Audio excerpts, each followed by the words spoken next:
Hi, this is Edgar Escobedo, Director of Field Operations, and welcome to another edition of The American Way.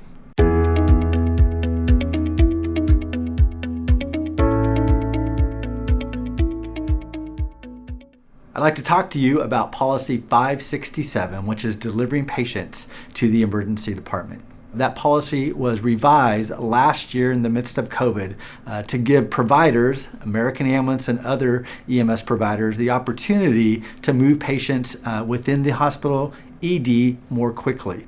Really two important factors. One is, where do I go with the patient once I get there? And then secondly, what should I do if there's a long delay in patient turnover? So let's talk about those two things. So the first thing is, where should the patient go? Under this policy, the patients can go directly to the waiting room, bypassing the hospital triage area.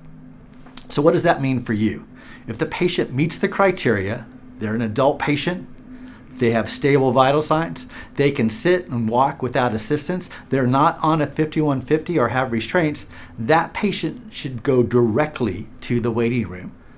I know that can be a little bit of frustration, some tension with the patient as we do that, so kind of prep the patient before you get to the hospital. Let them know that you're following policy, that they'll most likely be seen sooner by a physician in the waiting room, and then go directly to the waiting room. Again, if the patient meets their criteria, they should go directly to the waiting room. Here's the second thing I want to talk about is long delays during patient turnover. The policy is pretty clear if you look at it. At 30 minutes, if that patient is still on the gurney, that should cause us to do something, which is making notifications. One, we make notifications to the charge nurse. Let him or her know, hey, we've been waiting for 30 minutes. We'd really like to get this patient off our gurney. Two, contact the dispatch center and let them know you're on a delay. And also let the supervisor know what your status is.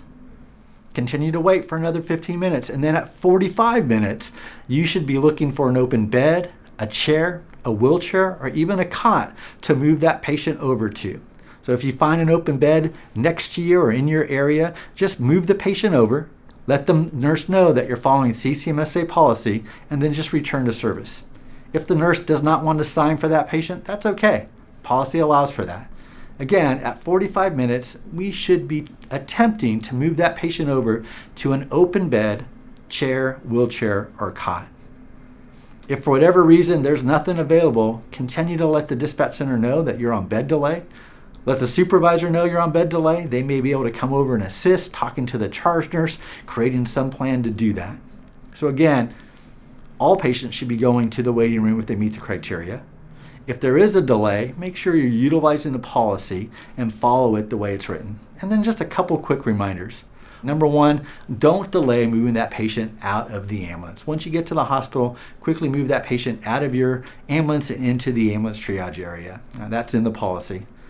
You should also discontinue the monitor and the oxygen if the patient is stable, not following any ALS protocols, and does not require a monitor or oxygen. That will assist getting that patient over to a bed quickly. 567 gives us the opportunity to make a rapid, immediate turnover plan, but we should do that professionally and appropriately and in coordination with the staff as much as possible. If there's some tension regarding that, make sure the supervisor is aware of that so they can get involved. What we're asking you to do is just make sure that you follow that policy in terms of the waiting room, and after 45 minutes, making some sort of immediate action plan to move that patient off the gurney. We appreciate your help in this. Be safe and have a great day.